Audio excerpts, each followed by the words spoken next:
And then in 2021, the price of Bitcoin went crazy, like up to 60,000.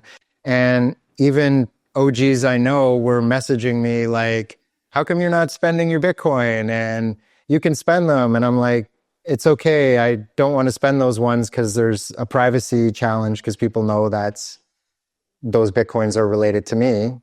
Before we get into the interview today, I would like to suggest watching the following video, The Missing Bitcoin Billionaire, on my YouTube channel, Joe Nakamoto. This interview and the questions we address with Peter today formed a lot of the research into that video. I hope you enjoy the interview. Hello, my name is Joe Nakamoto and I'm a Bitcoin journalist. Today I have the pleasure of speaking with Peter Kroll. Now, Peter Kroll is a software engineer and Bitcoin OG who devotes all of his time, energy and passion into advocating for Bitcoin on a Caribbean island where I find myself today. Here is Peter. The Bitcoin mission is far from complete. Fiat still exists. Everyone needs Bitcoin for savings, they just don't know it yet. I'll leave my public proof of HODL intact. I'm not selling. Not those Bitcoins, not for fiat. And I'm not selling bitaddress.org. I'm around, paying it forward, donating to projects with the right ethos like Blue Wallet and BTC RPC Explorer. Run your own Bitcoin Core, run your own Electrum X, run your own Bitcoin Block Explorer for the sovereignty and privacy. Cool. So can I ask you to, it feels like we're in jest now, doesn't it? Yeah.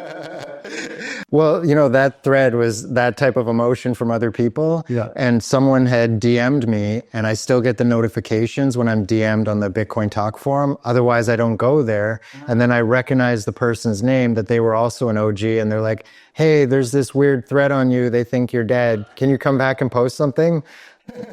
No way. Yeah. That got me to log in and post and make this So I guess the reports, inspiring. I guess the reports of your death were greatly exaggerated. They were greatly exaggerated, yes. Me and Mark Twain. Okay, I will read this. The Bitcoin mission is far from complete. Fiat still exists. Everyone needs Bitcoin for savings. They just don't know it yet. I'll leave my public proof of HODL intact.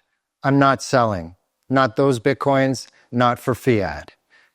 And I'm not selling bitaddress.org. I'm around, paying it forward, donating to projects with the right ethos, like Blue Wallet and the Bitcoin Explorer, BTC RPC Explorer. Run your own Bitcoin Core. Run your own Electrum X. Run your own Bitcoin Block Explorer for the sovereignty and privacy. Beautifully read. That's great. Yeah. It's like you wrote it yourself. Okay. So, I mean, we're just chatting about this right now, but why were you assumed missing? Like, how did you disappear, or how did the internet think that you had disappeared in the first place? It seems, back in the day, there was these things called vanity addresses, and I put my vanity address on my bitaddress.org open source project. It starts with one ninja, which is kind of a practice that we don't do in Bitcoin these days, but it's a really noticeable, identifiable address. And on some block explorers, they've tagged it with my Bitcoin Talk username. And then in 2021, the price of Bitcoin went crazy, like up to 60,000. And even OGs I know were messaging me like, how come you're not spending your Bitcoin? And you can spend them. And I'm like, it's okay. I don't want to spend those ones because there's a privacy challenge because people know that's those Bitcoins are related to me. And there were a lot. It was like $2 million worth of Bitcoin. And then someone started speculating on the Bitcoin Talk forum. And I guess they weren't good at research. They didn't go check my GitHub and see that I'm still active, but on different projects. And but I wasn't active on Bitcoin Talk, so my last seen date would have been many years ago. Right. And yeah. I mean, yeah, you can make the argument that they weren't good at researching, but there was several people that were speculating about your disappearance, and it's not unheard of in the Bitcoin space to get really wealthy, you know, upwards of millions of dollars or tens of Bitcoin, and to just, disappear.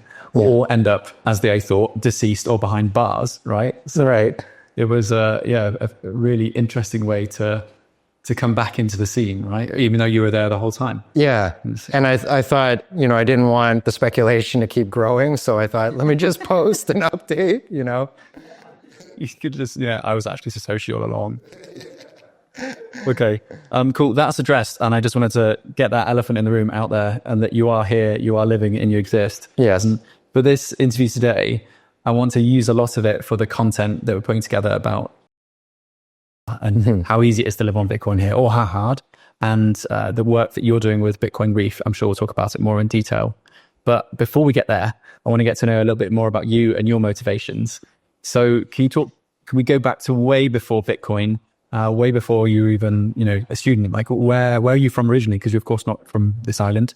Where did you grow up, and what was that like? Well, I was born in Toronto. I grew up in a suburb just outside of Toronto.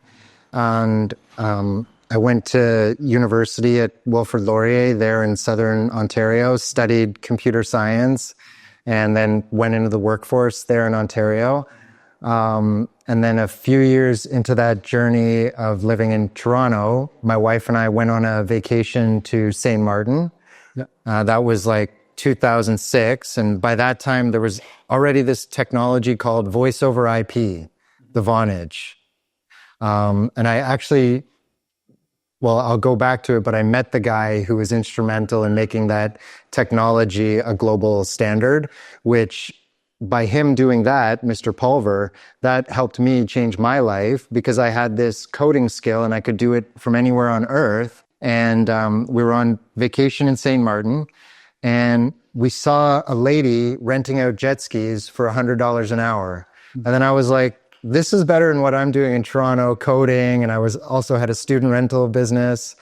And I just wanted to move somewhere warm. And then the idea was born there.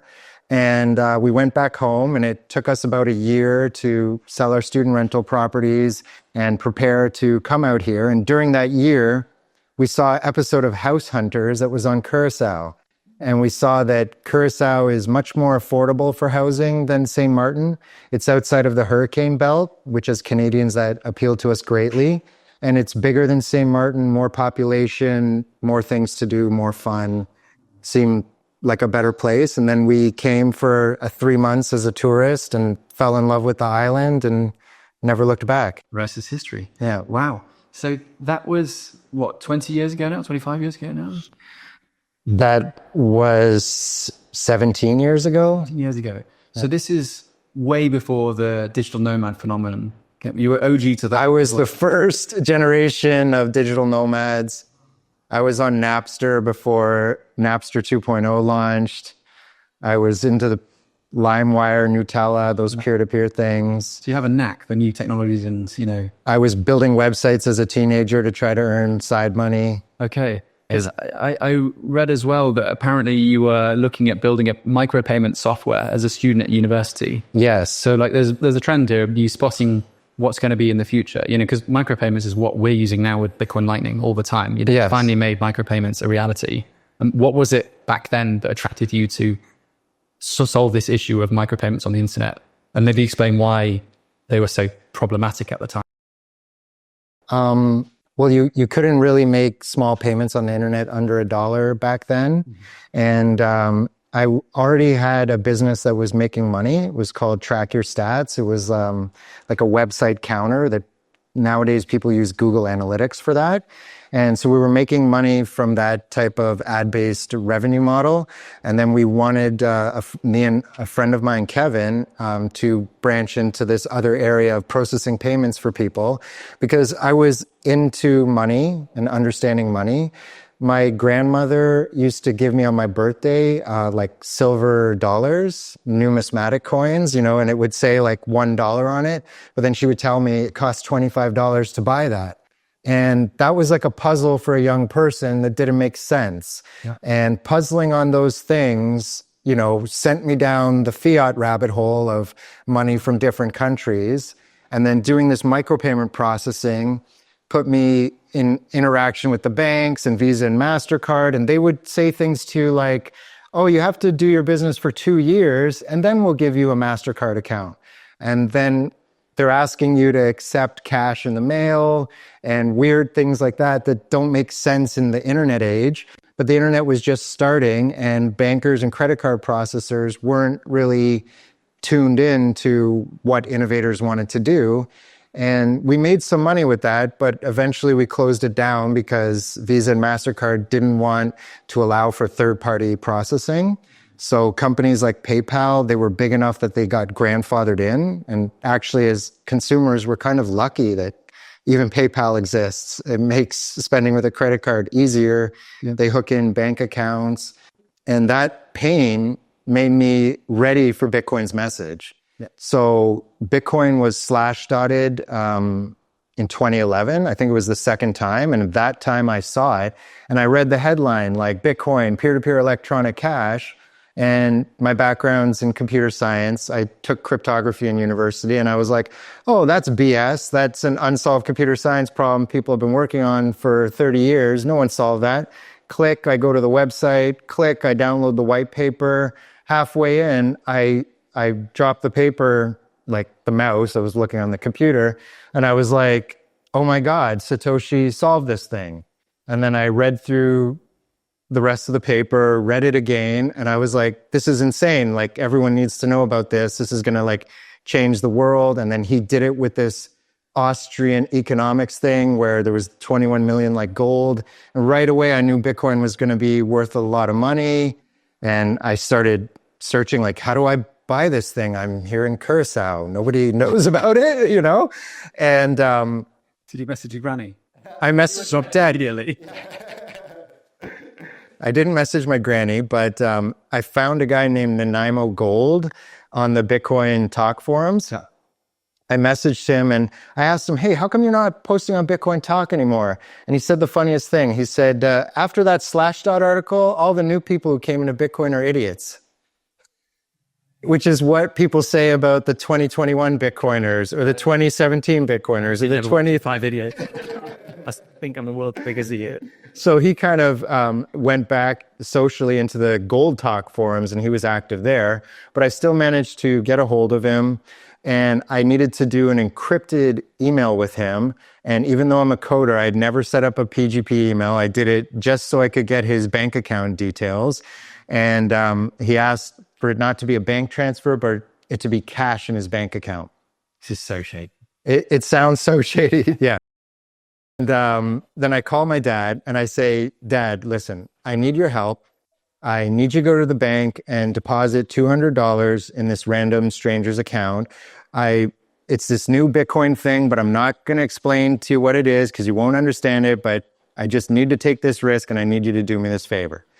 And then he said to me this, son, why don't I save myself a trip to the bank and light the $200 on fire?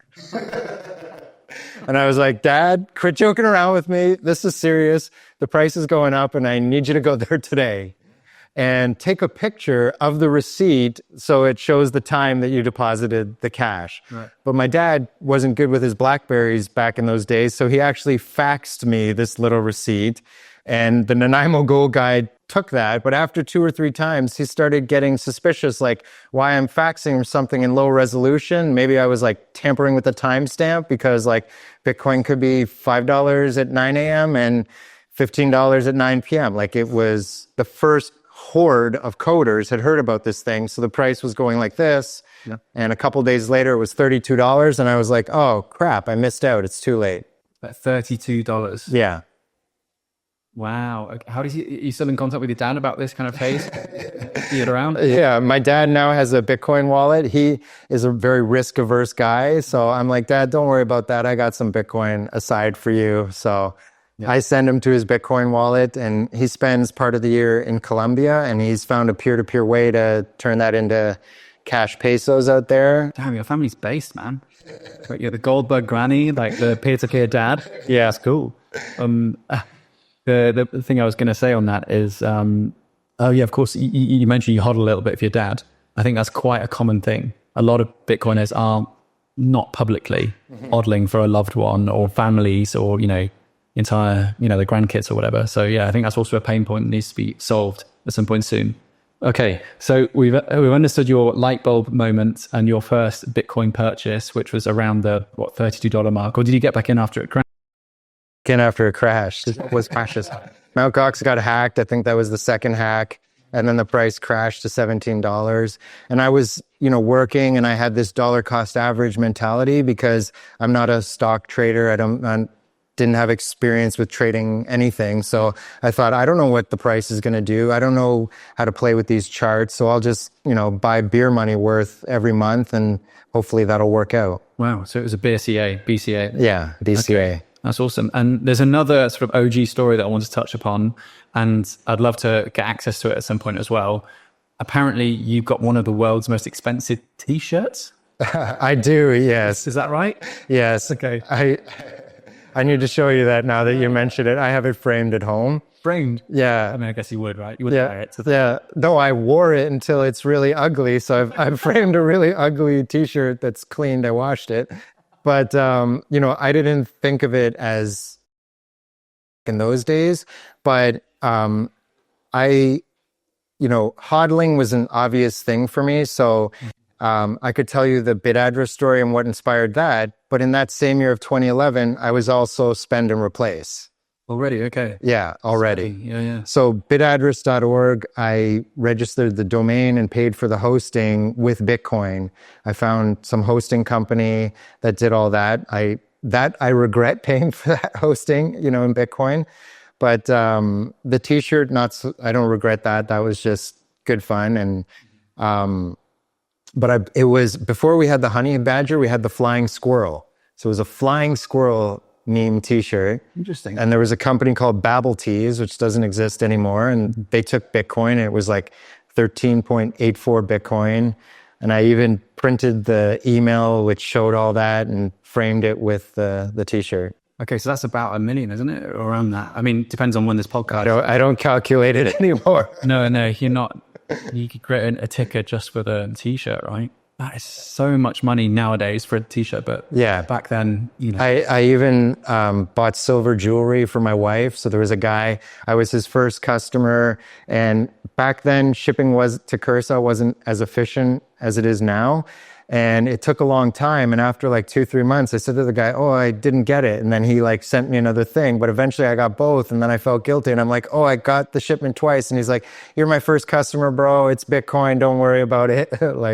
Enjoy it. But it's, that Bitcoin could buy diamonds now, and I bought silver with it. And I forget the name of the company, but there was some company that was selling bullion, and I could get silver bars in the mail shipped to me in Curaçao. And I was buying that like a crazy person. And I regret buying all that silver in a way. I have similar stories that are way, way smaller amounts, right? But you always forget that it's, okay, you spent a little bit on that thing with Bitcoin, but you also had all of your other regular money, if dollars or, Curaçao florins or whatever it may be. And it's that money there that in reality is much more impactful than the little bit that you spent on a T-shirt or maybe a silver necklace. And I think that's one of the big parts of the spend and replace thing that a lot of people miss out on, is that, oh my God, I'd never spend Bitcoin on a coffee. Or, you probably get this as a pushback in Curaçao, right? Hey, just before we get to the bit address stuff, how do you address that nature of, the hodl culture? Because it is so strong. You mentioned earlier that some OGs, 10, 14 years plus OGs still don't spend. Yeah. And it is peer-to-peer cash. Yeah. Isn't it? Well, the great thing is they can have those opinions, and I can still interact with mainstream people in the world and try to convince them to hold a little bit of Bitcoin for spending, accept Bitcoin.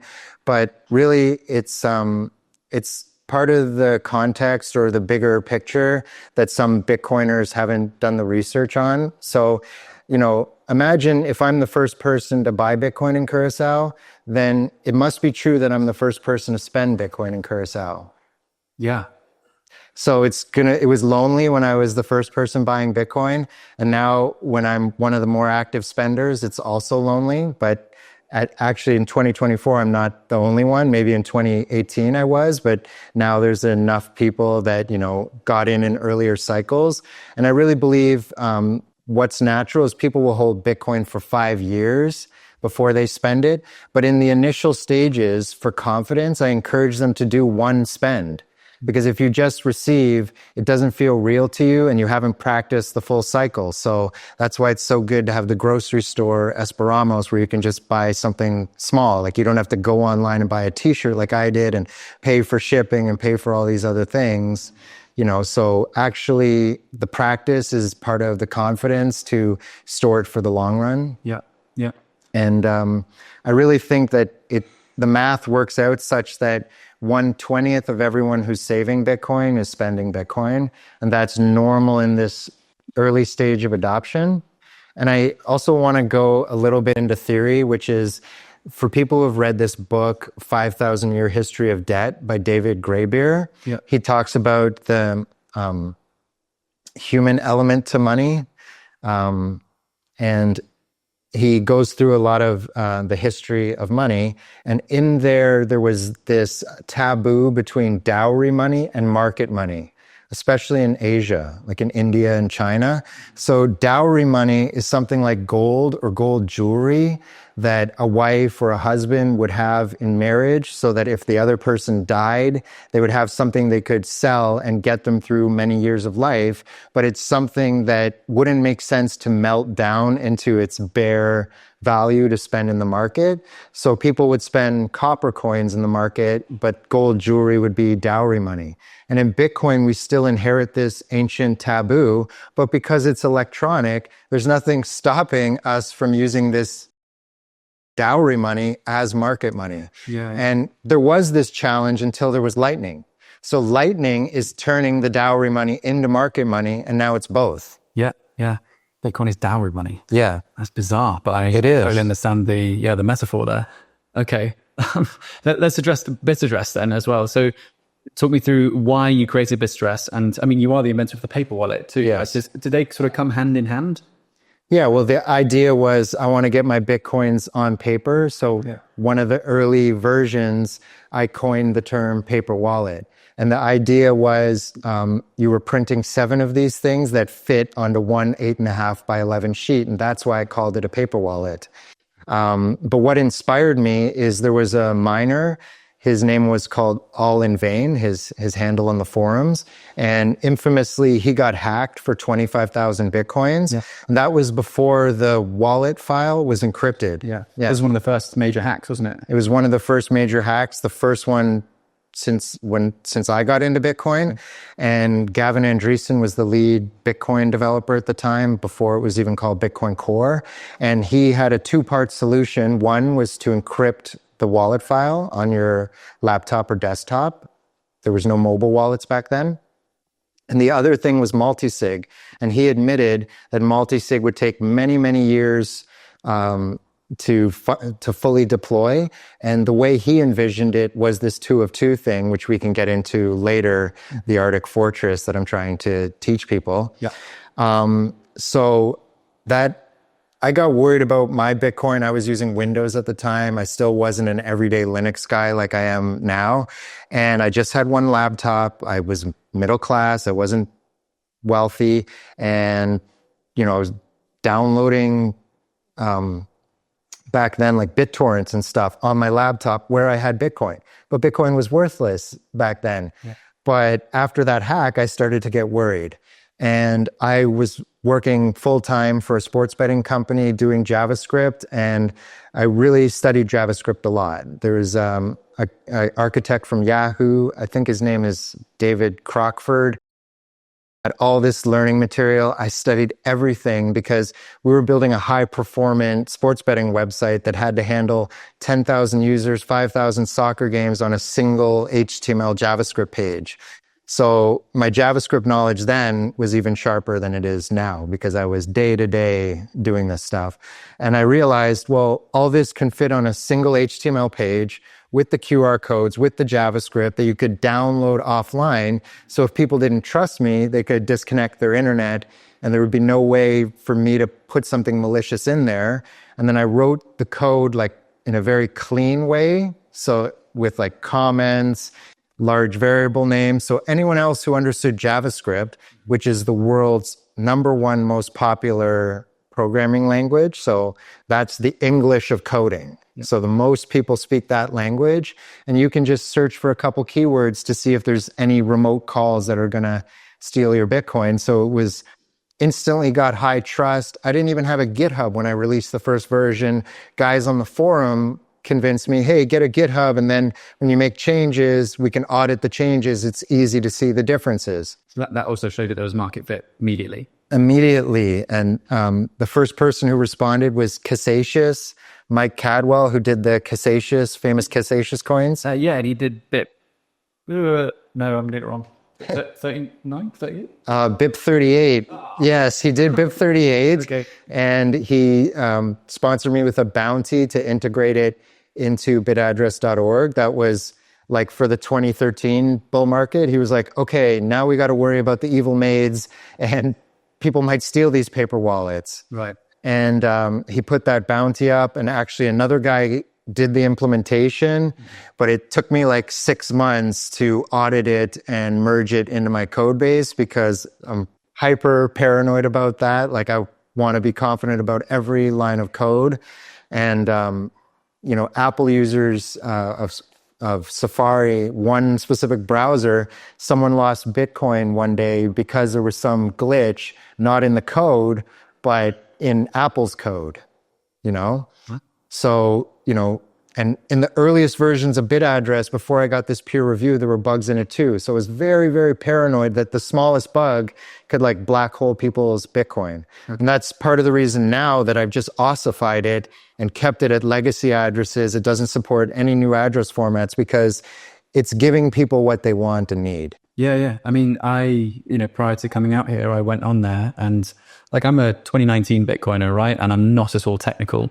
Like you're talking about Linux and, JavaScript. I went to a coding school and I was thrown out. Like this guy is just, he's not going to make it. And that's fine. We've all got different skills. But I went to the website and I was just like, oh yeah, like, no way this thing is going to work. And it's like, oh yeah, move around your mouse for more randomness. And I was like, oh, that's interesting. Oh, cool. It's actually, you're interacting with the creation of that wallet address. Yeah. And then a couple of seconds later, it completes. And my jaw literally hit the floor. I was like, that is literally how, oh my God, it's like the dice thing, isn't it? Yes. You roll a dice enough and you create the long enough number, then you can create a Bitcoin wallet. Yes. But for me as well, it's another touch point or it's another understanding that you cannot stop Bitcoin ever because all it is words, it's numbers, Yeah. You can't stop speech, so you can't stop Bitcoin.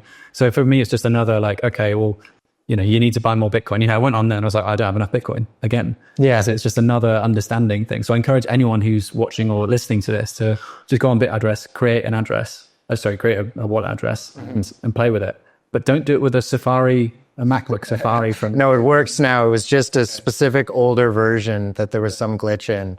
Wow. Yeah. And of course, that's the donations wallet that hit that 36 Bitcoin target. Yes. Do you ever consider that one day you might put that towards something, or is it more just it's a principle now. It's something you can point to and say, listen, this is how much I care about Bitcoin. I mean, obviously it's a principle. Yeah. Now I realize after that thread that it's symbolic for many people. So I keep it there as symbolic. Mm-hmm. But what Mike Cadwell Casacious did by sponsoring me did eventually motivate me to sponsor other projects. So that's where I feel like I'm paying it forward. Yeah. And Bitcoins are fungible. It doesn't have to be those UTXOs. Exactly. At some point I have to find the right time when it's like 1 sat per byte because there's so many tiny UTXOs there. You give it a couple of weeks. Yeah. He could be that, fingers crossed. I mean, it's true. You are paying it forward. If you look around this space, if you look at the impact of Bitcoin adoption on Curaçao, even the billboards, you have to see it to believe it. It's brilliant. You're driving along in a car and there is this billboard that pops up saying Bitcoin in 2011 was a pizza. 2021, is it? Yes. It's a big red BMW fast car. Yeah. It's very cool. I would like to switch the conversation to Curaçao now, unless there's more of your past you'd like to delve into. No, that's good. Yeah. Okay, super. So, I mean, you mentioned why you moved to Curaçao, and I guess, there are the draws of there being pristine beaches and, I don't know, Caribbean lifestyle and perfect temperature all the time. Are there any other reasons, perhaps with Bitcoin in mind, why people would be more encouraged to come to Curaçao? Is there a nimble regulatory environment? Is there, what's it like for taxation on Bitcoin, for example? Can you speak? Taxation is good here. So by accident, I've benefited from that. So there's no capital gains tax here. And that's, I guess, to encourage local investment. And I think that's similar in many Caribbean islands. And so when you spend Bitcoin or sell Bitcoin, it's not a taxable event here. Wow. So you don't even have to track it. No, you don't. It's very nice. Yeah. I mean, the headache of tracking it is almost as bad as the taxable event sometimes. So that's incredible. Okay. Well, that's what makes an opportunity too, because consumers will be more likely to spend, and that won't be something slowing down the consumers, which would slow down the merchants. So I feel like there's that benefit. And then Curaçao, it's welcoming for immigrants. So there's a few different ways you can immigrate here. If you have a passport from one of the 40 countries that's like North America and Europe, there's a list of them that Netherlands favors. And I bet you the UK is not there anymore. no, the UK is on it. Like all the ones in the European Economic Area, plus Canada and America, and a handful of others on top of that. It makes around 40 countries. And those people have easier time immigrating. And one is like there's a residency by investment, but that's actually quite expensive. Like golden visa situation. it's similar to that, like buy a property for 500,000 guilders, which is like $300,000, and they would give it to you. And the other thing, they have a digital nomad visa. So it's like if you prove that you earn $2,000 or $3,000 from a job overseas, then you can come here for 6 months and then it's renewable. And a similar thing to that, which is just showing self-sufficiency, is the way I immigrated. And I would suggest that for other Bitcoiners. So that's like you have to show that you have slightly more than 50,000 US dollars in a local bank. And then they will give you 1 year immigration. And that's how it works in Curaçao. In order to get the permanent residency, that's like after you've been here for 10 years. Okay. But they would do 1 year at a time for the first 5, then 2 years until you're at the 10. Okay. So the opportunity cost is Bitcoin mooning while you've got about $50,000 in there. Exactly. Yeah. It's really similar because Portugal has this sort of advantageous thing for foreigners coming in, but they also retracted the golden visa when they realized that lots of people were just buying up property with it instead of actually coming there to live there. Yeah. Okay. Also more on regulations that Bitcoin, it seems through discussions with lawyers here, that it's treated like the euro. And so that's allowed it to, we live in a free country here with courts and democracy. So the market has been allowed to experiment with Bitcoin. And there are newer regulations coming in now, but they're all at the moment focused on anti-money laundering and getting Curaçao's banking sector up to par with the FATF guidelines that were issued a number of years ago. And there's kind of like a time frame for implementation, and Curaçao now is doing that implementation. Okay.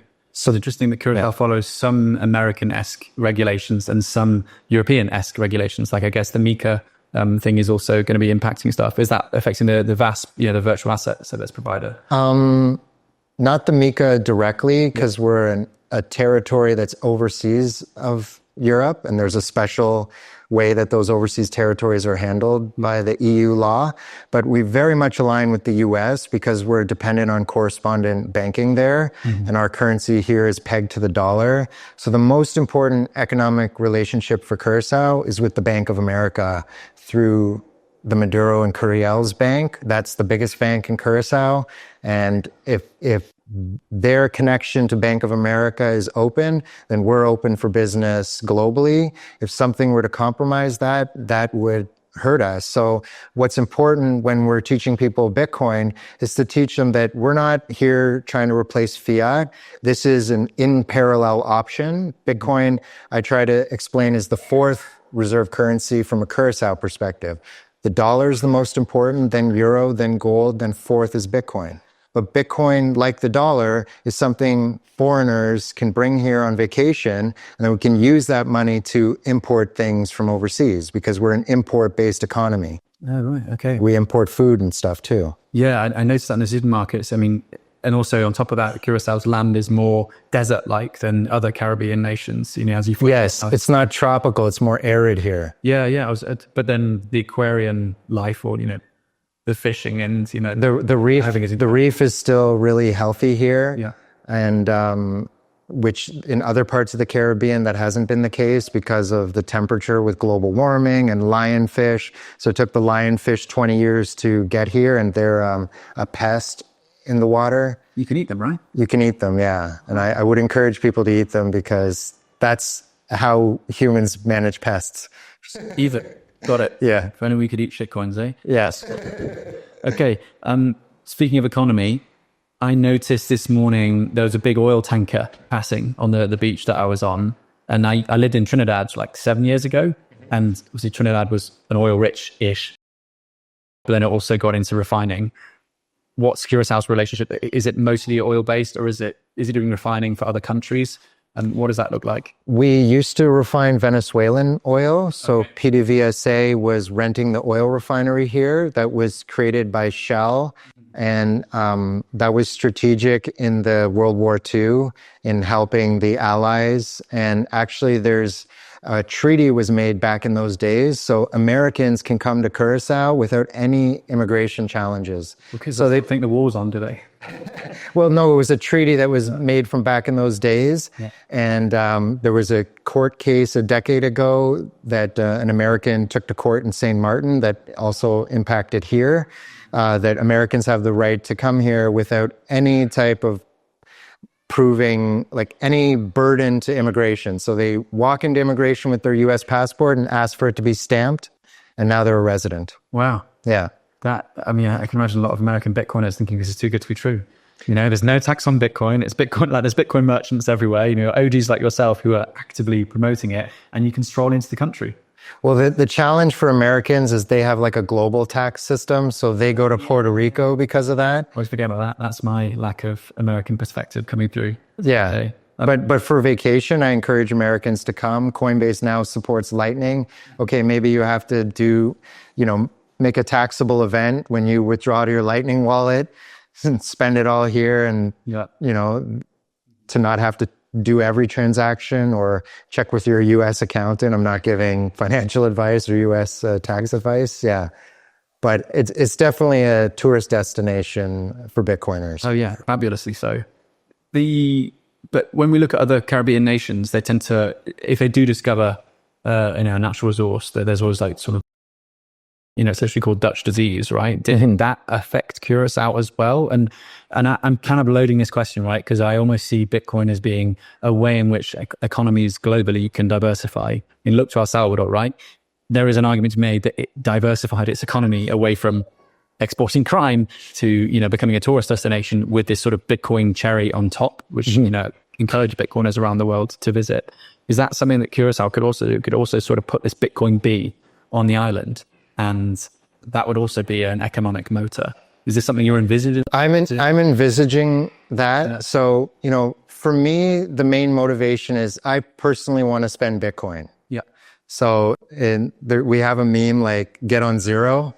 It means get on zero fiat, right? In order to get on zero fiat, you need to be able to spend Bitcoin. And I've seen many of your videos and how spending Bitcoin makes you smile. And it also makes me smile. Yeah. But if I'm the only one spending Bitcoin, then merchants lose interest. So that means I either need to encourage locals to spend Bitcoin or tourists. Mm-hmm. In the beginning, we were encouraging locals, but as we talked about, they need to hold the Bitcoin for a few more years before they are in the spending. They had enough gains where they want to spend. Mm-hmm. But tourists, Americans, 1 out of 5 Americans has Bitcoin, a lot on the Coinbase account.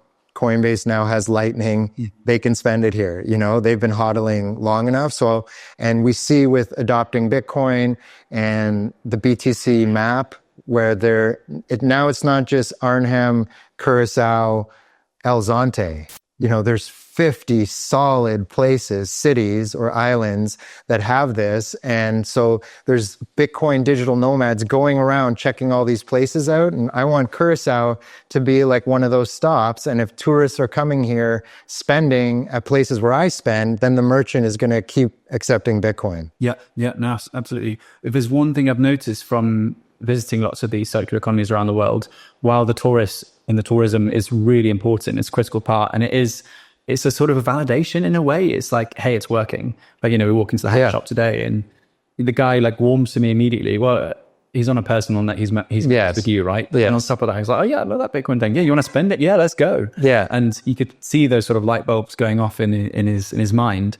But then separately, there has to be sort of an important local force. So I guess this shop plays into it a little bit. But how would you describe the community of Bitcoiners in Curaçao?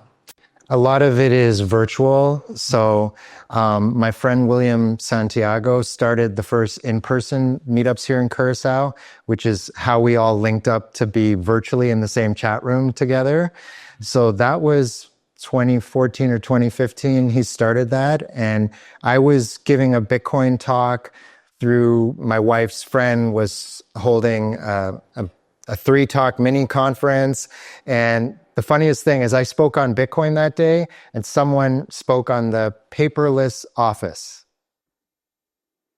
Okay. That's like a 20-year-old thing if you're in UK or Canada. Right. Going paperless, it's like that happened a long time ago. Yeah. But at the same day I was speaking on Bitcoin, there was this new thing in Curaçao, like, let's go paperless. And I thought that was kind of a funny contrast. I mean, it's on brand. Bitcoin is paperless money. Yeah. You could sort of roll off his presentation into yours, but that speaks volumes about where Curaçao is from a tech perspective.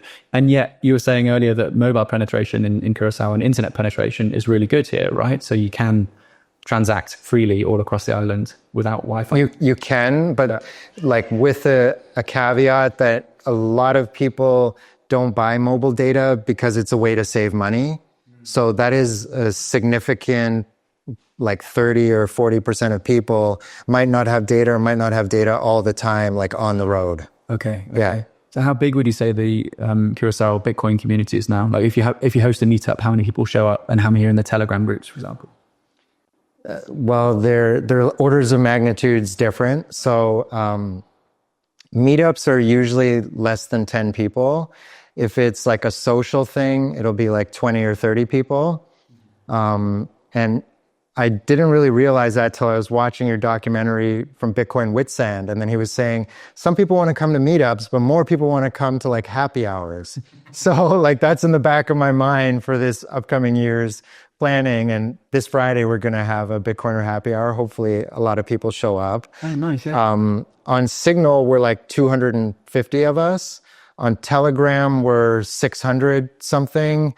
Facebook, I think we almost have 3,000 people following us. So those are the rough metrics I have. So we're approaching Curaçao's population is 160,000 with 40,000 tourists a month. So like, let's say add 10,000 tourists every day to that. So there's 170,000 humans here at every moment. We'll put that in a second. Exactly. We'll go back to the thread, which was on the level of adoption here. And you're saying that the numbers that were in your Telegram groups and Signal groups and the Facebook page, and that was it. I was saying we're not at the stage of it being 1% of the Curaçao population just yet. Yeah. Well, we're 170,000. And if we do like 3,000 over 170,000, that's 1.7%. Okay. I do feel like everyone who follows us on Facebook is a Bitcoiner. But I don't know that. It's just, why would they follow us if they're not? And I don't have any better metric. Someone at home is saying, no Bitcoiners on Facebook. But Facebook's the biggest social media platform in Curaçao. So no one in Curaçao is on Twitter. Right, okay, yeah. No, they're on Instagram, but Facebook's still a bigger thing. Yeah. I mean, in West Africa, a lot of people is WhatsApp. For example, like, are you online? It's like, are you on WhatsApp? And, businesses will be on WhatsApp and you don't need anything but WhatsApp because that is... WhatsApp's huge here. Okay. Huge. Yeah. Like for businesses, if you message, it'll be, okay. You message the business. Yeah. It's just, it's cultural, right? And so, having a lot of followers on Facebook here is meaningful. Yet if you go to New York, I think it's pretty sparse, right? Well, when I did that interview with Miss Curaçao, we were able, Facebook is pretty strict with us and they don't let us promote very many posts. But they did, for some reason, let us promote this one where it was me and Miss Curaçao, a little short. And many, many people saw it. And like people I knew verbally were like, oh, I saw you talking to Miss Curaçao. So it kind of went viral, where I think Facebook's the only place you can kind of go viral like that in Curaçao. Interesting. I mean, that's so important as well, isn't it? And I mean, she also appeared on the floats, right? On the Carnival Day. Yes. On the Mardi Gras, rather. Yeah. How did that go? How was that received? I think it was received well. I mean, Bitcoiners obviously loved it a lot. And, it got into a lot of the footage and you couldn't miss it. And sometimes, because we're promoting Bitcoin, not BTC Curaçao is just a brand to get you knowledge about Bitcoin. So some of our endeavors, we just want to have that nice orange bee there and have the cleanest, simplest thing. Because at Carnival, people are not thinking deeply. They're drinking, they're celebrating. So this needs to be like a subconscious ad. So I was like, 2 huge orange bees, nothing else, And we did that with the bus that we wrapped. It was just Bitcoin Bee, wasn't related to our brand. And then foreign Bitcoiners appreciate that there's something charitable happening there. If there isn't because the second people see a website, they think you're selling Bitcoin, and we're not selling Bitcoin. We're not selling anything, So sometimes it's better to be pure with the message, and it helps make it bigger. Have you seen the Bitcoin tram in Hong Kong? The Bitcoin tram in Hong Kong is the thing that inspired me to do the bus. No way. Yeah. Because that was... I would never have done the bus if they didn't do it. It was like, they're doing it. And then I was in a crypto chat, and some people were like, let's replicate what they did. And it turned out I was the only one who followed through and replicated it. But nice, you did it, right? Yes. I've recently interviewed, I've just forgotten his name, the guy who's the brain, the sort of, who conjured up this idea of we're going to wrap a tram in the Bitcoin logos in Hong Kong, because Hong Kong is, very emblematic of these trams going around. Yeah, on it as well, it said be your own bank, and they made sure that it stopped in front of as many banks as possible. I love it. Yeah, so those things inspire more people than you realize. Yeah, there's that. And people underestimate just how valuable the Bitcoin brand is. I think it's as noticeable or as recognizable as a Nike swoosh, or trying to think of other recognizable, I don't know, Coca-Cola, yeah. They'll see this Bitcoin Bee and they recognize it. They might not use it, but they certainly recognize it now. That leads me into the question of what I want to do on Saturday. I want to go into the streets dressed as a Bitcoin and ask people, what do you think the general feeling is going to be like? Are people going to be warming to that idea? Are they going to reject me a lot if I try to give out free Bitcoin? No, I think they're going to be warm to it. Famous last words with these predictions. Yeah. But I think people will have a positive view, and they'll be interested that you're giving them something for free if they have the moment to pause.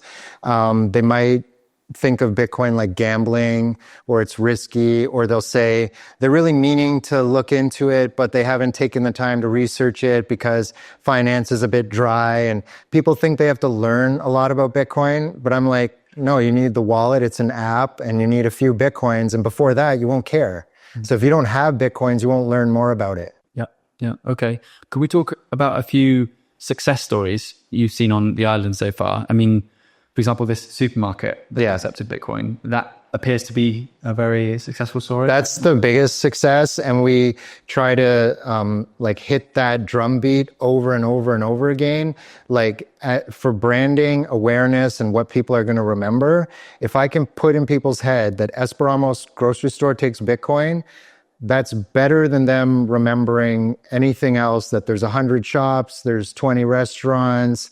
The grocery store is such an immediate need for everyone, and you can get alcohol there, you can get many things. So it covers a lot of bases, if you're desperate, you're usually desperate for groceries, or a car repair, but if you can pay for your groceries with Bitcoin, you can use your fiat for the car repair.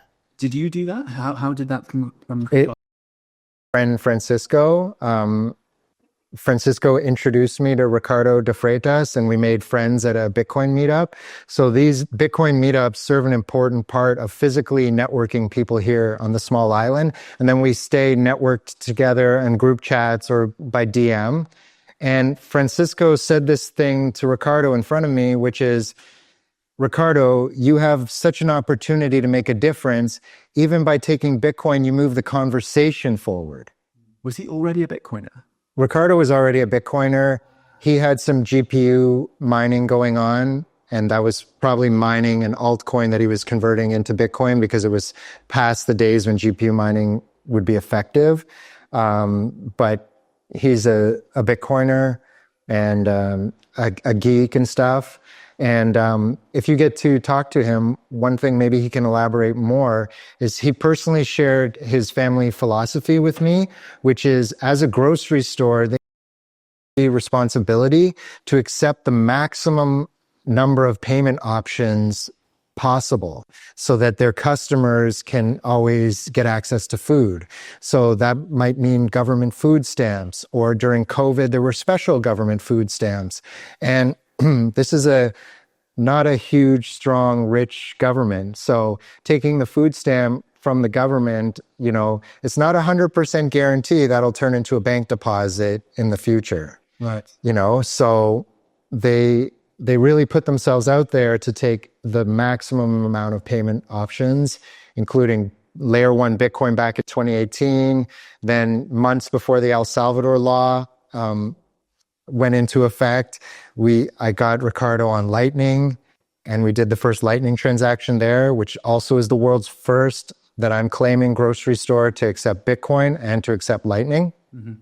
And so this is pre-El Salvador, isn't it? So months before El Salvador. So they had already announced it.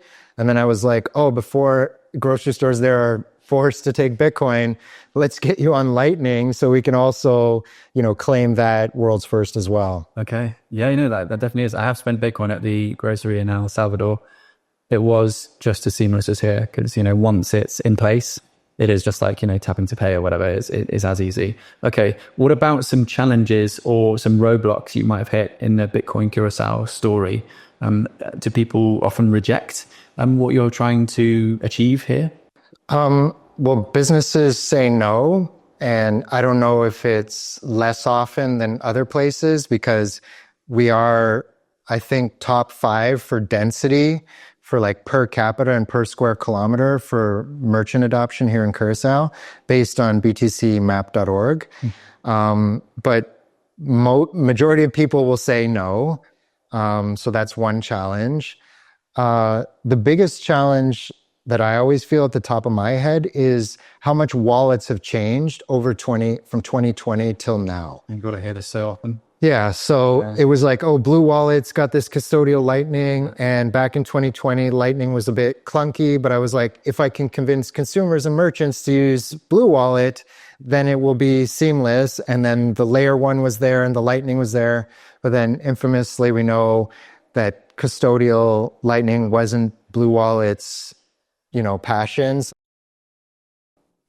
And also when I tell people to download Blue Wallet for Android, they get this weird message sometimes that it's not available in their region, but I don't think anything the Blue Wallet people did on purpose. And I put an issue on their GitHub, but it's gone unresolved for years. So then I always have to have backup wallets. So for layer 1, the backup is Green Wallet. But I produce videos on my YouTube channel, which is bitaddress-guy. If you search for that, you'll find them. And I have a unique style, which is like I record the wallet on my phone. So you're seeing a vertical style view. So everything is like full HD. You can read everything good. Yeah. And I'm walking people through like, here's the name of the wallet. Here's the developer. Click install. Click open. And they're in different languages too, right? You do it in Papiamentu. English and Papiamentu, yeah. So all those videos are under 5 minutes. But now I'm like, I need this video on Green Wallet. And, we're limited in resources like paid freelancers that we use or volunteers. So every new thing we want to produce, there's a lag. And you need Ben Bitcoin Sessions to do some Papiamentu content. Yeah. I love his stuff. Like his stuff is like inspiring the more advanced people, the people like me, the teachers. Like he's going so much into depth. Yeah. But I don't want to send someone brand new a 45-minute video. So I'm like, here's 3 minutes your Blue Wallet. Here's 3 minutes your Wallet of Satoshi. Here's 3 minutes your Blink Wallet. And then I also want to do Green, and then in both languages. So we're like halfway there for video content. Okay, yeah. I know that Motive Peru, they're doing the circular economies in Peru, but they're doing it through this NGO angle. they had so many issues with trying to educate people about which wallet to use first. And Wallet of Satoshi was a classic one. It got removed from the US App Store, and a lot of phones in Peru are for some reason in that US App Store. And so, yeah, they've had to go through, and they finally settled on Blink, which I think that you guys have also settled on as well. But that also, is that problematic here at all? Or can anyone download Blink? Anyone can download Blink, thank God, because they've put it on the US App Store, but they don't take US customers, but that's fine for us here. But there is one little glitch, which we reported to them, that there's an error in the GeoIP databases, which basically, when you're using one of the mobile providers here called Chippy, and you're using mobile data, it'll think you're browsing in the US. So during registering a Blink, it'll give you an error. So we have to kind of like put that in the video too. Like, oh, you might get this error if you're on Chippy, so please go on Wi-Fi and then you'll be okay. Okay. Yeah, these are the biggest challenges. And Wallet of Satoshi being removed from the US App Store also is a challenge for us that we were sad about. It's so annoying. Sometimes I wish there was a CEO and a company behind Bitcoin that just... I never wish that. That's one thing that it's like it's like slow and steady wins the race. So there's other places that Bitcoin adoption is like powered by a company that has a wallet that's proprietary. And we purposely stopped ourselves from doing it that way. We're mirroring ourselves after Arnhem, the Netherlands, and they were doing payment processing, converting to euros, and then central bank regulation came in. They had to stop converting it to euros, but they realized that they wouldn't need a license if it was just Bitcoin only. Then the true Bitcoin friends stayed with them.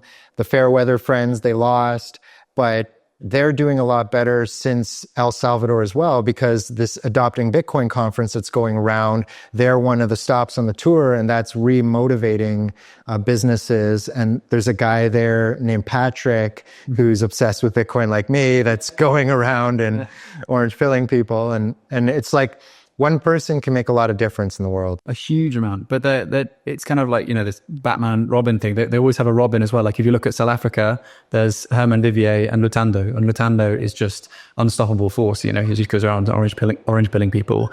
With Vitsand in South Africa, you've got Edwin, but then you've also got Ellie, and now there's lots of other people. I mean, there's Edwin's partner as well. But one person is enough. But you do need that support at some point to keep you motivated, because it's true, nothing can stop a Bitcoiner who's fully orange pilled, right? There's no hope that you are going to eliminate fiat, because that mind over matter is so strong. But there needs to be sort of regular visits or just something to help you carry that load as well. So I mean, I know that I'm here obviously, but I'm hoping that more and more people visit and help with these challenges. And well, I just wanted to mention that there's a bunch of OGs here, so I'm not alone. I have a friend, William, a friend, Matthew, a friend, Michelle. Rooney is a newer Bitcoiner from a few years ago. And there's Guido. Like, there's many people that form the core, and we help motivate each other.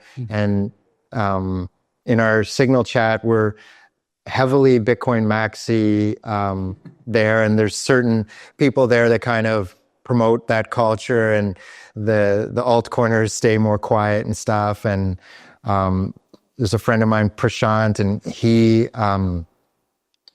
was a Bitcoin meetup guy in Ghana years ago, but he no longer lives in Curaçao. But it's like Curaçao is the type of place that you don't forget it or let it go. And because his family's here and he's into the Bitcoin culture, he stays in the chat with us. So we have sometimes Curaçao linked people that aren't on the island, and they're in the chats with us. And Prashant, his family members have some businesses here that were early merchant adopters of Bitcoin. And in those early days, like 2020, when we made this a public thing, we realized that there were more people taking Bitcoin than were willing to admit they were taking Bitcoin, because there was very little said by the central bank, nothing said by the Ministry of Finance. So they lacked confidence of whether it's legal. So by being in a collective together, we're showing support to society. So that in the early days, I really said to everyone who was personally a hodler, if you have a company, it makes a difference if we list you on our website. And then people know this is acceptable here in Curaçao. Yeah, no, there's two really important points what you said there. That's one thing also about privacy is that, of course, you'd love to talk about some people that are doing stuff in Curaçao, but it's just Bitcoin is a privacy-centric technology. And of course, for me as a journalist, sometimes that makes my job really, really hard. I mean, there are some people like yourself who are happy to talk about it publicly, but for every public person, there's obviously a few secretive people behind the scenes that are doing a lot of work, these sort of godfather-like figures that are helping out, secret godfather-like figures. And the second thing is that, we, as a society, I know that Bitcoiners are quite independent thinkers, right? But as a society, we are coached into being told what to do. And the pandemic was a massive, you're going to do this today, you're going to do this, this week, and the rules are going to change like this, X, Y, Z. And people almost look for a green light from a power that is before they do something, or before they do something new in particular. And it's unfortunately, it's just the standard of the world that we live in right now. And I think Bitcoiners sometimes forget that and don't realize that they're thinking a bit too independently sometimes. I need to remember that, okay, how is, an average Joe like myself going to run with this technology? They might need that tick from a government or at least, a list of registered websites. Some people do need that tick from the government. So imagine you run a bank here and then you want to be a payment service provider and take Bitcoin and other cryptos. Then you're already regulated by the central bank, so you need their blessing. So there are people like that here that are waiting for this virtual asset service provider law to pass the parliament, which the central bank can't control if it passes parliament. And if one day that comes, there's one or more local banks that are interested in Bitcoin. And there's also people in the Caribbean that might be interested to come here and do ATMs and stuff.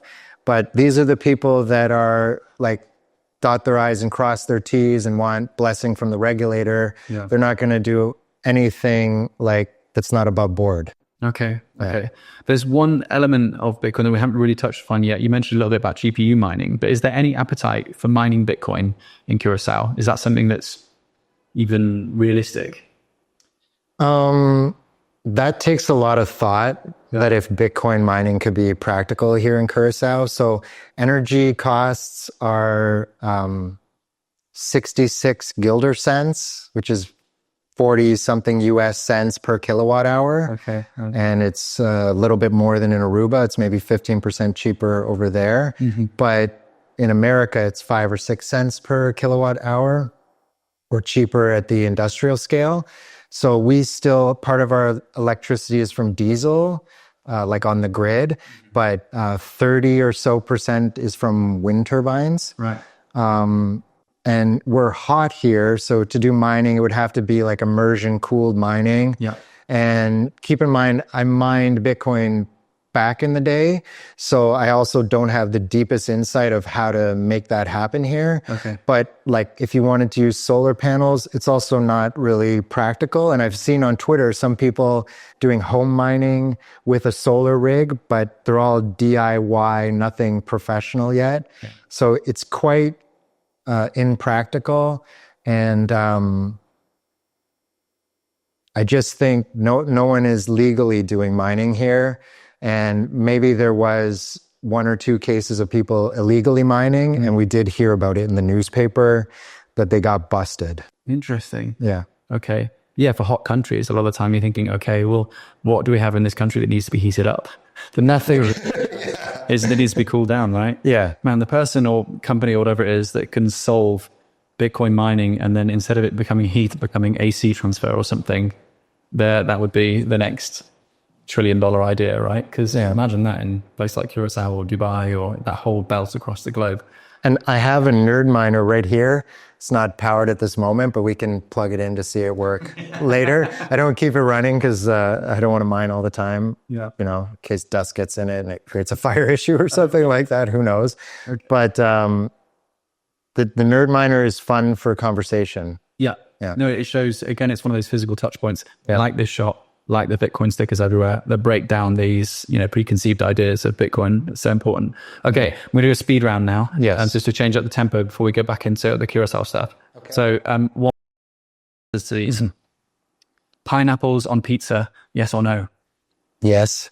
Okay, because you know that rumor about Satoshi Nakamoto apparently liking pineapples and jalapenos on pizza? No, I didn't know that. It was a rumor anyway. Okay. Okay. Hodl or spedden?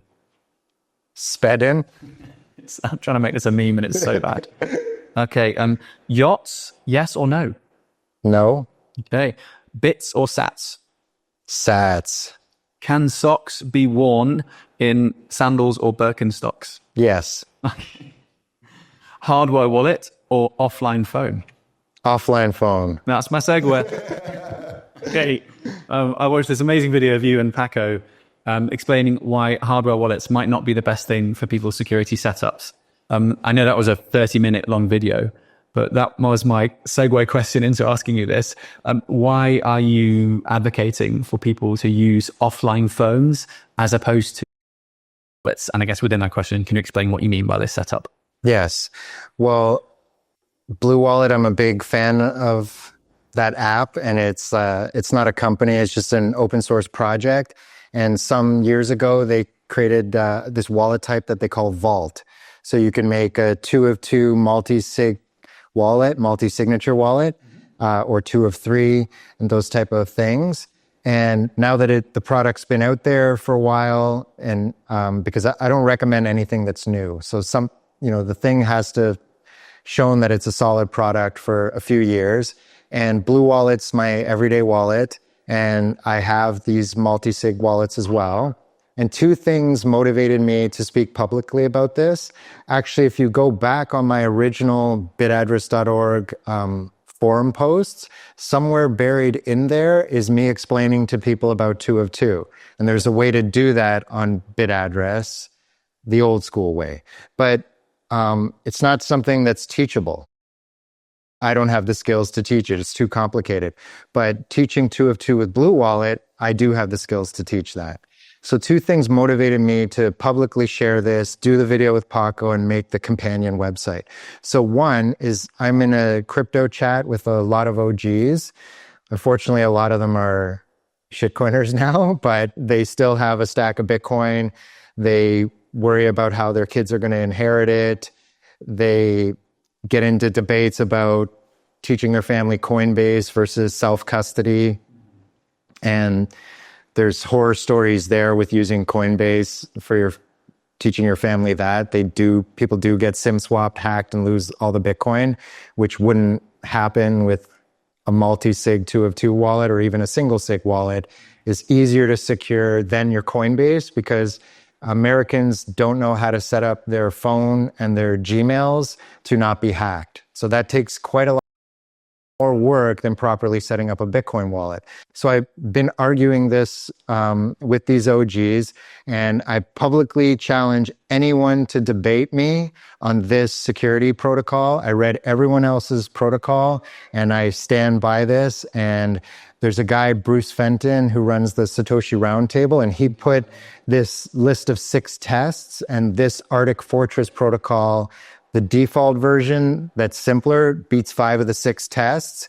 And then in the appendix, I explain for people who have houses in multiple countries, or they can spend that much to fly to collect their Bitcoin wallet. Definitely talking to me right now. Yeah, then it would solve 6 of these Fenton tests, quote unquote, which what I appreciate about the Fenton tests is it takes the conversation away from hardware wallet marketing, from companies that sell hardware wallets, and they talk about signal signature wallets only. They talk about BIP39 pass. You have to figure out on your own how to make a secure passphrase. They don't help you with that. They don't help you make sure you don't lose the passphrase. They give different, inconsistent advice, and it's not thorough, and the passphrase is not compatible between all the wallets. I'm squirming a little because that's why I got locked out of a wallet in 2019 for it was 0.3 Bitcoin, which was all my Bitcoin at the time. Yeah. And it's just because I forgot the passphrase. Yeah. And it's one of those things where I went to a hardware wallet recovery people and all this sort of stuff, being like, I'm willing to do a 15% commission or whatever if you get in. And they're like, bro, it's literally, 1 in a trillion possibility of you getting in. No, it's not going to happen. And I was like, oh. So I'm trying to save people that pain, and even for the point of demonstrating this adversarial thinking. I even made a guide for the cold card for doing a signature wallet that I just posted on Twitter to say I'm not trying to beat up on all the hardware wallet folks, but there's a proper way to use those devices as well. And it's not, here's 4 different options, do it this way. It's like all your material to get access to your wallet, if it's your life savings, cannot be at your house, because someone can come to your house and do the $5 wrench attack, So we have to teach people, don't keep all your Bitcoin material, like your parts of your keys, whether it's your passphrase or if you have different keys, don't have all the keys at home. So that's an important thing. And the second thing that's very clear is in Sweden, there's capital gains, and your taxes are publicly available on the website of the Swedish Tax Bureau. Yeah. And 4 Bitcoiners there got attacked by masked armed robbers, men, that came to their house days after doing a podcast. So imagine we're doing a podcast now, we're talking about wallet security, right? So the main thing is no one wants to teach this because they don't want to say what they're doing. Yeah. So what I'm telling the world is I don't have all my Bitcoin at home. Yeah. I can't get it there. And even when it was 2021 and the market was at the top, I couldn't sell some Bitcoin because I didn't have it at home and the bank wasn't open and I had a key at the bank. Yeah. I mean, I don't have any Bitcoin, so that's my issue. Yeah. But the 2 of 2, very simply, is that and one of the other parts that I really like about the 2 of 2 thing is that, so most people, when they think about their multi-signature or their long-term storage or savings, it can be a little bit of a complicated setup and too complicated, and the software is too new and unfamiliar with the people that are there to retrieve that Bitcoin from the deceased person or the disappeared person. And because of that, they might lose the Bitcoin. Whereas with your setup, you basically set up 2 phones with Blue Wallet, right? Yes. And then you turn them both off. And after you've wiped them and restored them to make sure that you definitely know that the seed phrase is correct. Yes. And then you leave one phone at home turned off forever, basically. Yes. And then another phone turned off in at work or at your... Or a family's house, your mom's house if you don't live with your mom. Yeah. And then that's it, basically, right? You keep the C phrases separate as well.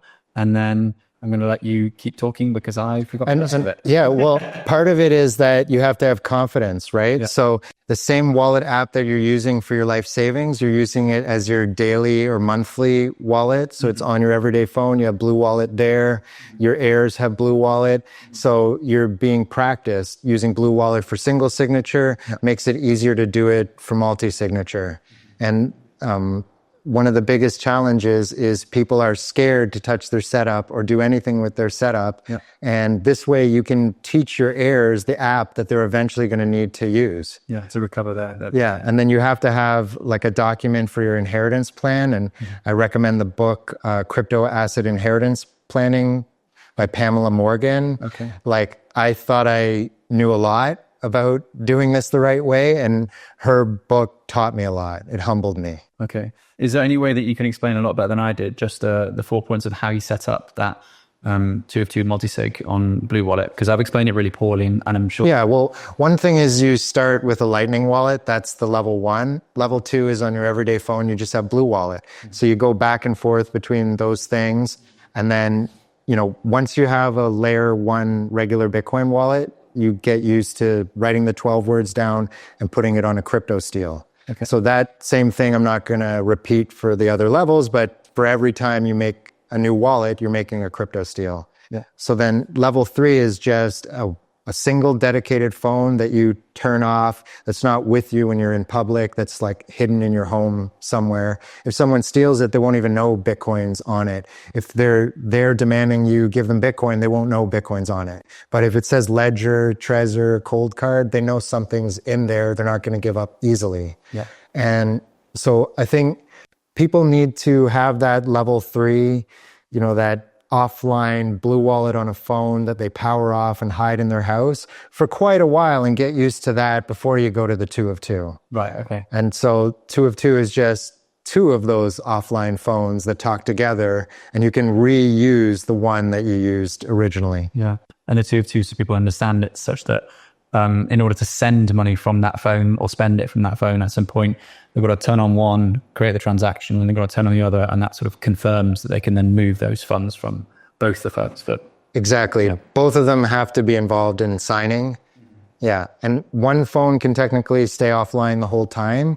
But actually, the way people talk or argue about air gaps and being offline, it's not thinking of the chicken and the egg problem in computer science of like how you have a clean computer.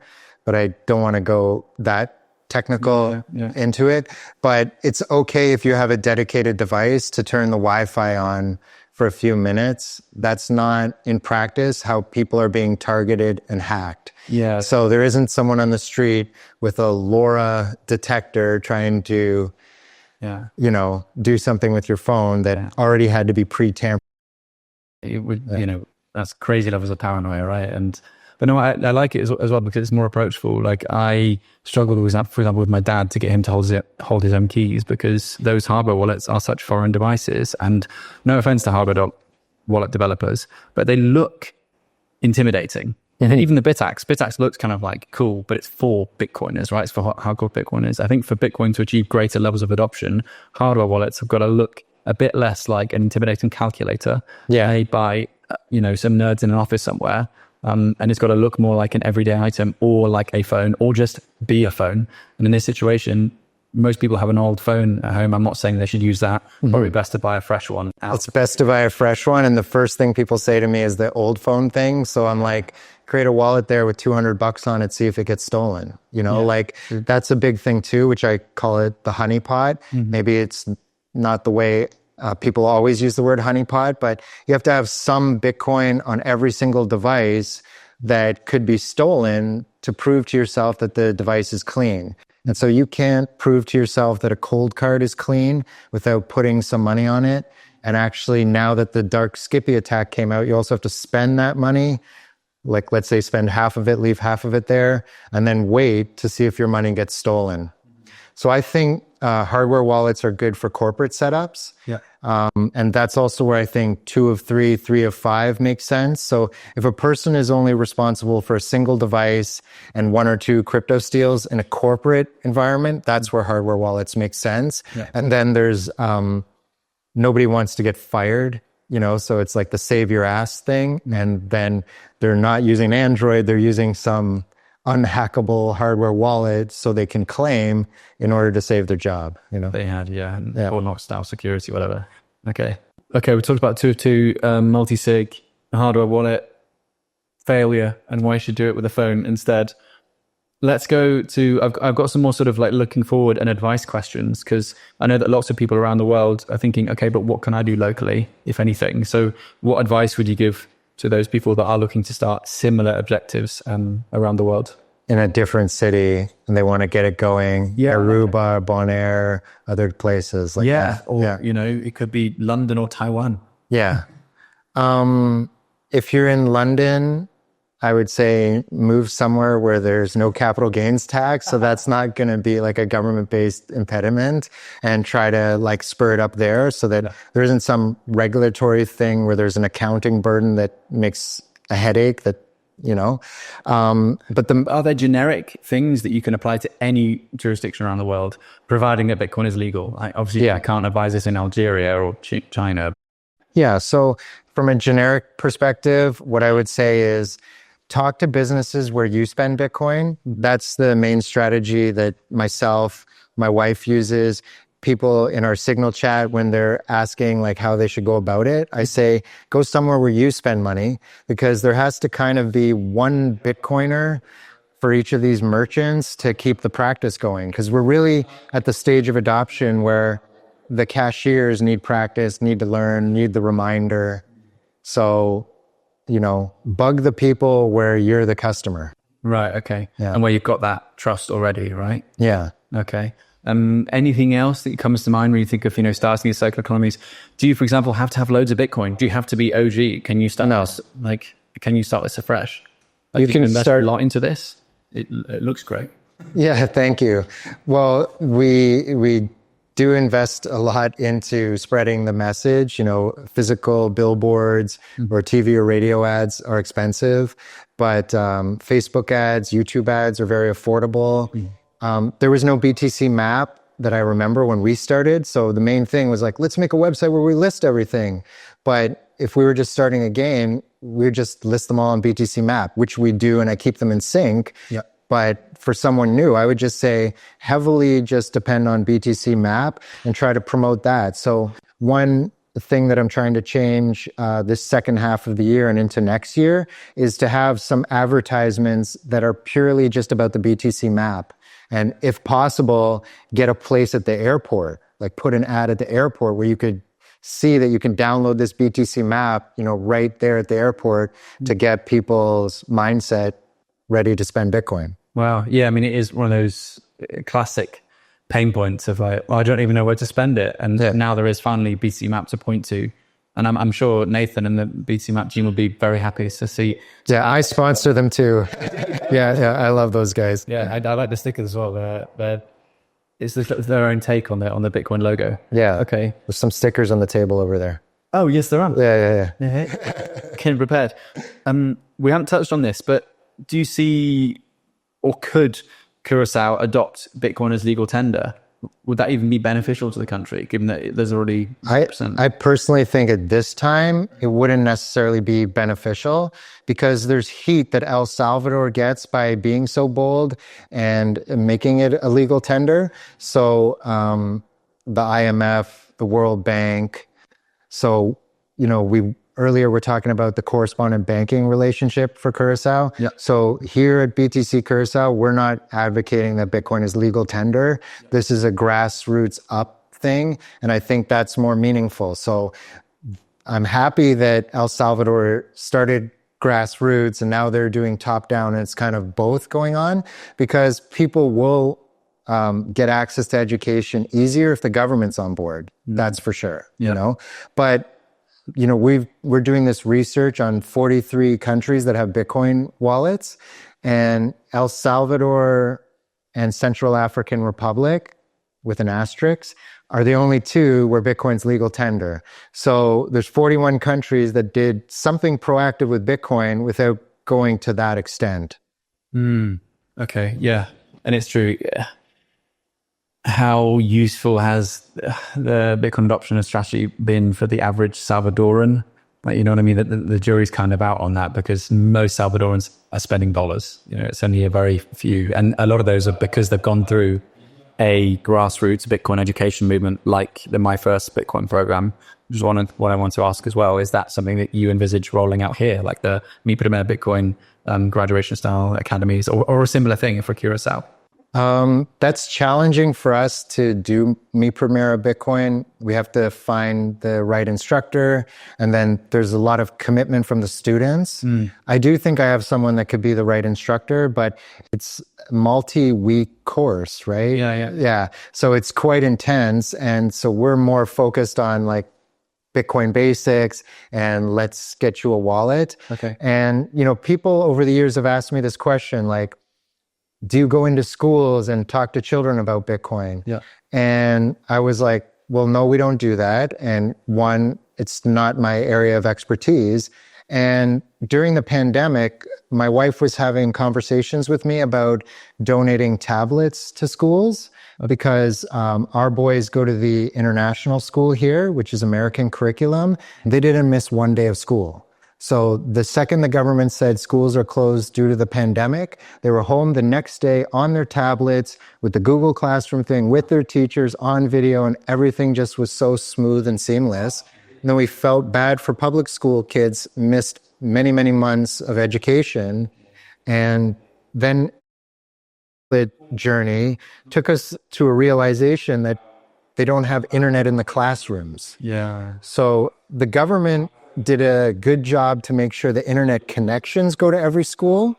So the two big providers, Flow and Digicel, send a high-speed internet connection to every school, but they pay only to hook it up to the administrator's office. Right. Okay. And so all the schools have internet, and the individual school director doesn't have to worry about paying the internet bill. Right. But what each director has to worry about is the Wi-Fi access points and the cables between the access points. So actually, it's not like Wi-Fi access points talk virtually to each other. There's a lot of cabling that goes on, and then there's labor. So there's equipment, cables, labor to do the last mile inside the school's grounds. Right. So we discovered that many of the public schools here, the teacher or the students cannot get internet in the classroom. So other people may have donated a smart TV that sits on the wall that never gets used. No. Yeah.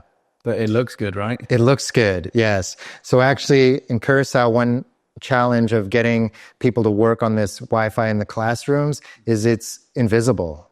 So my wife and I are people who will do invisible things that don't get much credit. And actually, when we build a new website, we want to highlight these things more. A few of them have been published in the paper, and I can send you links to that and pictures of the articles and stuff like that.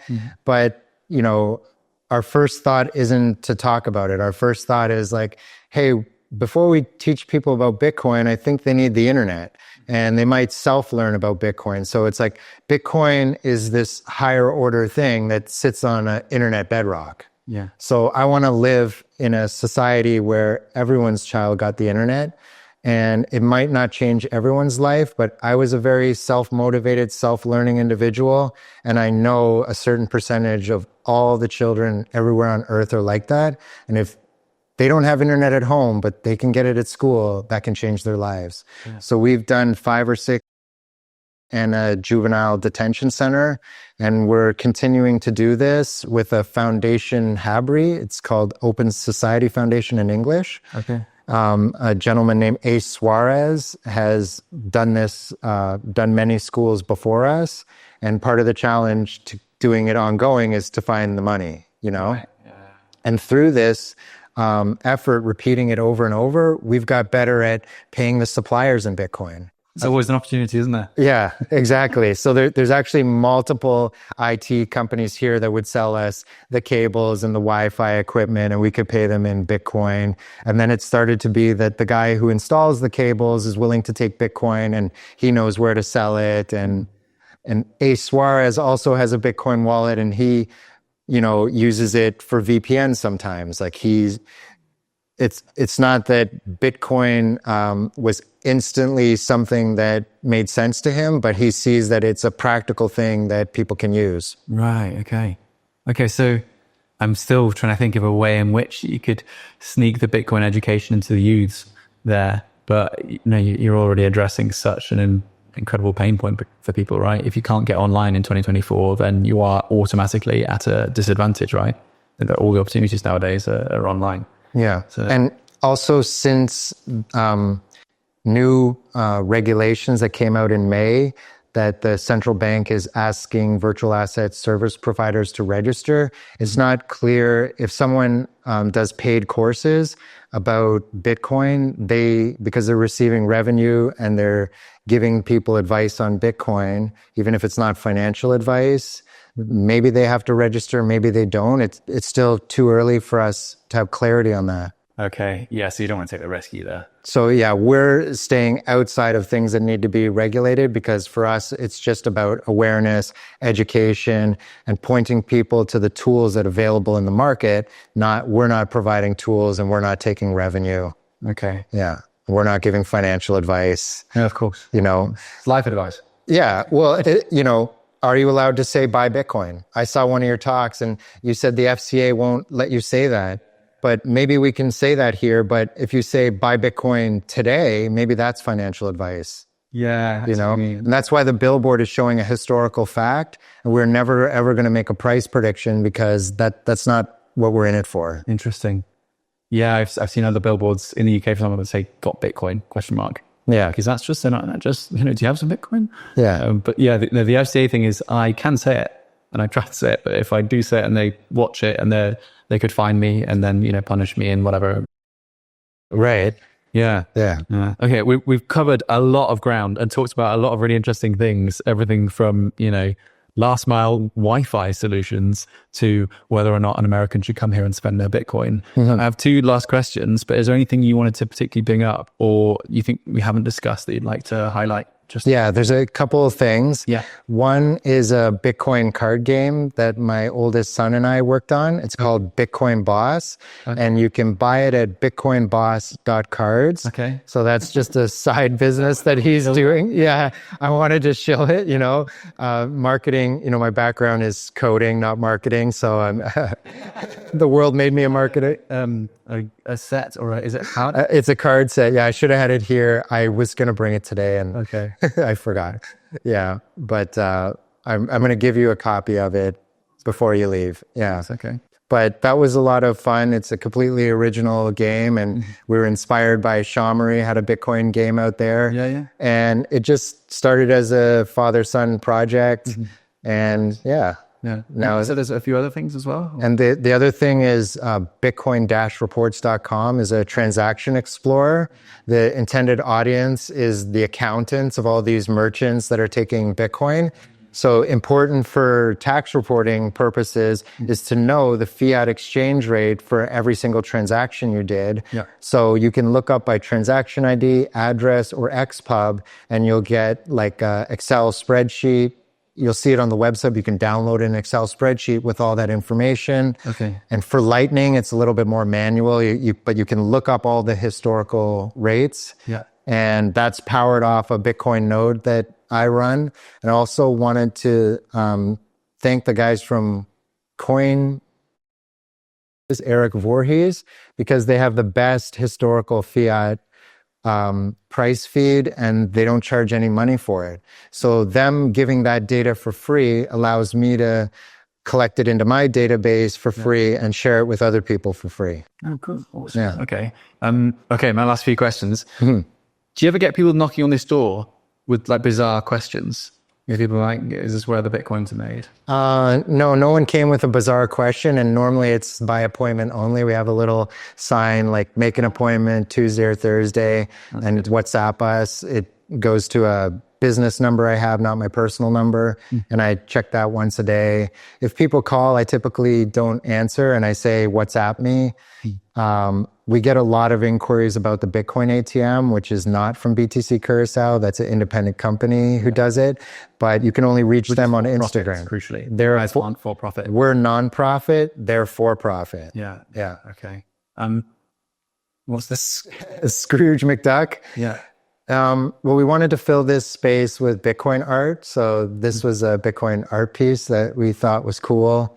We have another one on the wall there. There's two more. Is this not a cheeky dig at some of your OG friends who aren't spending their Bitcoin? I hadn't thought of it that way. Okay. It's just, it looks super cool, and it's got the Bitcoin B. And then, if Scrooge is on board, why aren't you? And then everything else in here is meant to spur a conversation. We have some art pieces from Maddox. We have a lot of stickers, a seed signer, a cold card. And then I have a ticker that shows the price. But I don't want to just stare at the price all the time. And this same ticker, I have it in my kitchen. And I don't want my kids to just stare at the price. So there's like the block height, how many transactions are in the mempool, what the fee rate is. And then now that we're showing it to the general public, we put like the fee rate in Antillean guilders, like things that'll make sense to people, Put the price in Antillean guilders and the market cap and things that everyday people will understand better. Yeah. Okay. Yeah. Okay. Last question then. Where do you see this going? What's your Bitcoin in Curaçao? For example, if I was to come back here in first 5 years and then 20 years, like where's it all going? Where's it all leading to? Yeah. Well, in 20 years, hopefully it has its own momentum. I think we have some goals, and then when we meet those goals, we'll just make the goal bigger. So I read somewhere that if you convince 7% of the population about any idea, then it's politically safe. So we want to get 7% of consumers, 7% of businesses. So that's like 11,000 consumers, 500 businesses into Bitcoin. And then we feel like then hopefully all the political parties are pro-Bitcoin. And right now we don't engage in politics. We're not checking the temperature of what parties like Bitcoin or don't like Bitcoin. We want to get people who vote to tell the politicians they want Bitcoin protected. So I see in 5 years from now that Curaçao is still a top 5 destination for your Bitcoin vacation. And then 20 years from now, 20 to 40 years from now, we might be in a situation, not due to Curaçao, but because of the US, where the US dollar dies, and then all the fiats will die at that moment. And then the world will have to go on a gold Bitcoin standard. And so I feel like sometime in 20 to 40 years from now, prices will be in gold that you'll pay in Bitcoin. Yeah, but it's so early to make a prediction like that. But so, we just need to grow from less than 1% of transactions to 1%. So maybe my part of the journey is helping encourage us get to 1 out of 100 transactions as Bitcoin. And then I pass the torch on to the next generation to continue this sound money thing that is going to change the world, and it's going to change how governments are funded and all those things, But now you can do Khan Academy for free, So there's efficiencies out there that maybe the world isn't getting, but we're still going to need some socialism for hospitals because the way the medical system works and the Hippocratic oath they take is not related to capitalism, So society is a mixture of these two things. And then we just want to encourage Curaçao to be on the safe side, adopting Bitcoin first so that they can help adjust to this coming transition. Wow. Okay. What's motivating you on a day-to-day basis to try to achieve this goal of, as you say, going from 0 to 1 in Curaçao? What's your driver? What's your motivator? Well, I want to spend my Bitcoin. So there's extra steps involved in turning Bitcoin into regular cash or bank deposits. And I feel like I worry that if Bitcoin turns out to just be like gold and not market currency, that the governments will restrict us at the gateways, the fiat on-ramps to the exchanges. And we're seeing this already. Like in the UK, you have to sign up for a quiz and pass a quiz in order to buy Bitcoin. Yeah. And in Canada, you can't buy stable coins because that threatens the Canadian dollar. And there's more and more harassment of Bitcoiners when they move money from their bank account to the exchanges, tolerating us right now. And if there's pandemic-like moments of desperation by politicians, they could start banning it if it's only on an off-ramp. So I do feel, older generation Bitcoiners were saying things like, we have to get Bitcoin into the hands of as many people as possible, as fast as possible, so the governments can't ban it. I won't say who said that. I know exactly who you mean. Yeah, but I totally believe in that. And so there's 102 businesses you can spend Bitcoin in Curaçao, 1 ATM. So that's why I'm doing it. Yeah. It's 102 off-ramps. Yeah, okay. Well, Ingmar from the windsurfing school did his thing in 2016 by being the first business in Curaçao to accept Bitcoin. And then in 2018, Ricardo de Freitas from Esperamos decided to take Bitcoin. Then I made a Bitcoin retailers chat and dabbled with it a little bit. And then 2020, the pandemic happened. And I was like, this is life calling out to me to teach people about Bitcoin so we can get merchant adoption here and pay people, digitally, virtually, contactless, all of the above. Okay. So you spend all of your time on Bitcoin? Live, eat, and breathe Bitcoin for all. Adoption, security, Transaction Explorer, coding on the Bitcoin Explorer, T-shirts. I'll work it. Wicked. I think this is a great note to finish it on. Okay. Live, breathe, eat, Bitcoin. Yeah. Sleep, whatever. Live, eat, breathe, Bitcoin, yeah. No, it's okay. Thank you so much, Peter. It's been a real pleasure to speak to you, and Thank you so much for showing me around your island as well. You're welcome. Pleasure's mine. That was the badass Peter Kroll on the magical island of Curaçao. You can follow him and his work on Twitter at BTC Curaçao or btccuraçao.com. I would like to shout out one more time the documentary I made about Peter. It's called The Missing Bitcoin Billionaire. Please go check it out. I would also like to thank Plan B Network very briefly. They are a wonderful resource to learn about Bitcoin and they are free. Thank you also to Coin Corner, a Bitcoin exchange where you can buy Bitcoin based out the UK. I have been Joe Nakamoto, and if you hit subscribe, I will bring you some more Bitcoin content very, very soon. Thanks.